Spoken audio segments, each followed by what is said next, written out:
kulanti wacan oo wanaagsan daawadayaal ilaa hantiinba halkaad naga daawanaysaan waa janalka Som TV Soomaaliya kusoo dhawaada daawadayaal barnaamijka ogaalka dunida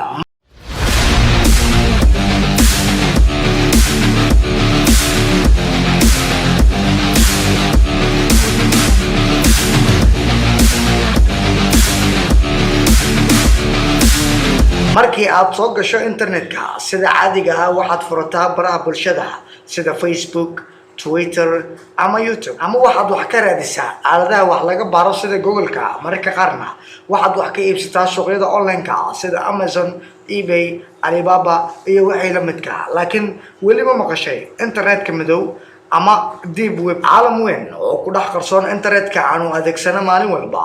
kaas oo gabaad u ah dhammaan dambiilayaasha argagixisada sirdoonka caalamka oo idil waa meel aad ka heli karto hub maandooriye lacago files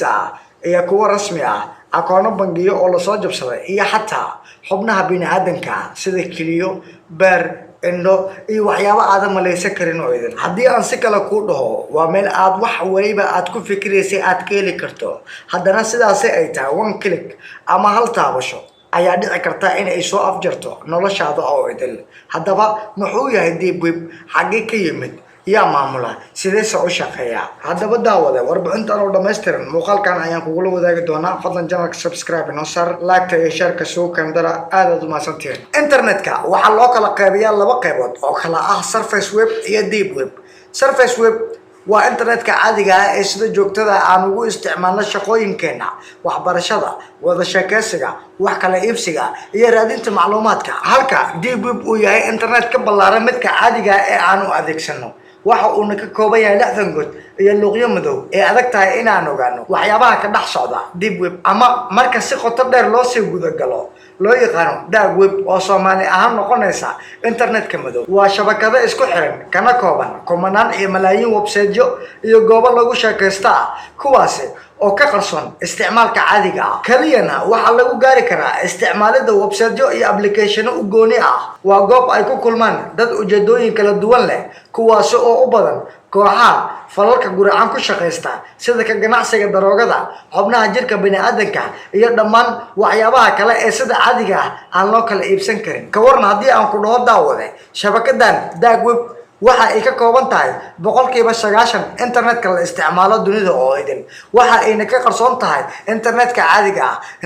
caadiga aanu isticmaalno waa 10% halka 90% uu yahay dark web dadka ku dhex sheekaysta ama ku dhex ganacsada dark web waxa uu awood u siinayaa in ay qariyaan magacyadooda IP addresskooda iyo dhammaan macluumaadka la xiriira xogtooda iyo waxyaabaha ay raadinayaan midaasi oo ay ka dhigan tahay in ay ku adkaato dawladaha sirdoonada caalamiga ah dabagalida howlaha ka dhex socda deep web markii ugu horeysay ee la isticmaalo deep web waxay ahayd bilowgii 90-meeyadii waxaana abuuray ciidanka badda ee Mareykanka kuwaasi oo ugu talagalay inay iskula wadaagaan xogahooda dahsoon waxayna abuureen application aan noqday muddooyinkii la soo dhaafay oo la yiraahdo Tor browser application-kan ayaa ugu dambeyn noqday cirbad iyo caqabad ku taagan dawladda Mareykanka oo ay xakameey waayeen kadib markii ay shacabka u fureen isticmaalkiisa bilowgii sanadkii 2000 markii uu si toos ah dunida ugu baahay isticmaalka internetka dawladaha caalamka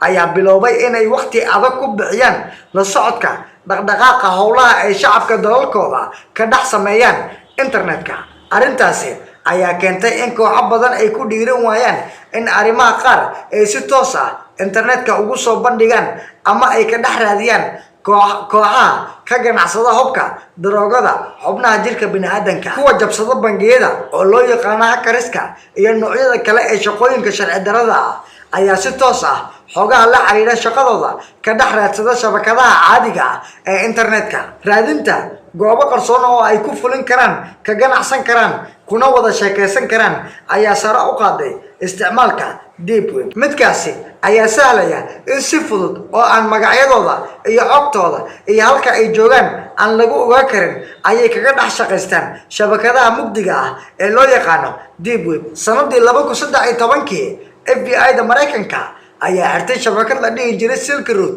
oo ahayd midii ugu caansaneed uguna weyneed shabakadaha deep webka waxayna ahayd suuq weyn oo ay ku kulmaan nooc kasta oo kooxaha shabakadana isticmaala waxaana lagu iibin jiray wax kasta oo aadan ku fikiri karin weliga oo ay xataa ku jiraan iibinta caruurta yaryarka ah, xubnaha bini'aadanka, daroogada, sirta shirkadaha waaweyn iyo maadooyinka halista ah noocyadooda kala duwan. dabagal dheer kadib waxaa la soo xiray maskaxdii ka dambeysay shabakada mugdiga ah ee lagu magacaabo Deep Web oo ahaa 29 jir u dhashay dalka Mareykanka oo lagu magacaabi jiray Russell Williams. markii dambana waxaa lagu xukumay xabsi daa'im si aan loo ogaan xogta la xiriirta kala iibsiga. inta badan kooxaha isticmaala Deep Web ama Dark Web waxay adeegsadaan lacagaha dijitaalka ah sida Bitcoin iyo Ripple, Paypal iyo wixii la midka ah, kuwaasi oo sahlaya in aan la ogaan xogta diraha iyo soo diraha. waana midda ku adkaysay dowladaha caalamka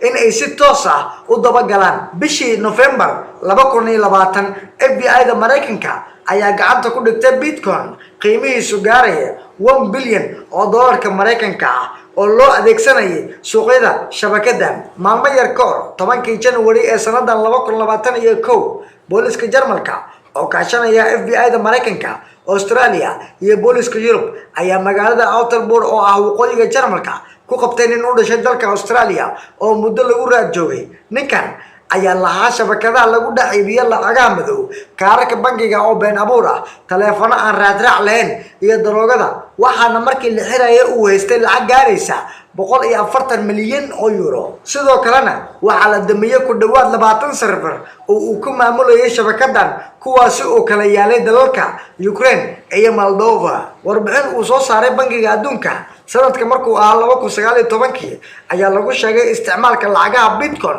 ee shabakadaha Deep Web inuu sanadkii 2012 uu ahaa 250 milyan oo kaliya, halka uu sanadkii 2019 kor u dhaafay $1 bilyan oo dollarka Mareykanka. wuxuuna warbixin dhaliil iyo digniin xambaarsan uga digay dowladaha caalamka in dhaqdhaqaaqyada sharci darrada ah ee ka dhex socda shabakadaha mugdiga ah ee Deep Web uu mustaqbalka dhow gaari karo heer aan la qiyaasi karin oo aan soo qabasho lahayn, taasi oo horseedi karta in dalal badan ay ku timaado dhaqaale burbur ka dhalata wax isdabamarinta baaxadda weyn ee ka dhex socota shabakadaha qarsoon. isticmaalka, adeegsiga iyo ku dhiirashada in xog laga dhex raadiyo Deep Web-ka waa ka mamnuuc dalal badan oo caalamka ah, waxayna qof kasta u soo jiidi kartaa dhibaato uu kala kulmo sharciyada adag ee loo dejiyay sida looga hortago halista ka imaan karta Dark Web. sidoo kale ku dhiirashada iyo tijaabinta shabakada madow waxay naftaada ku abuuri kartaa qalqal iyo walaac, sababtoo ah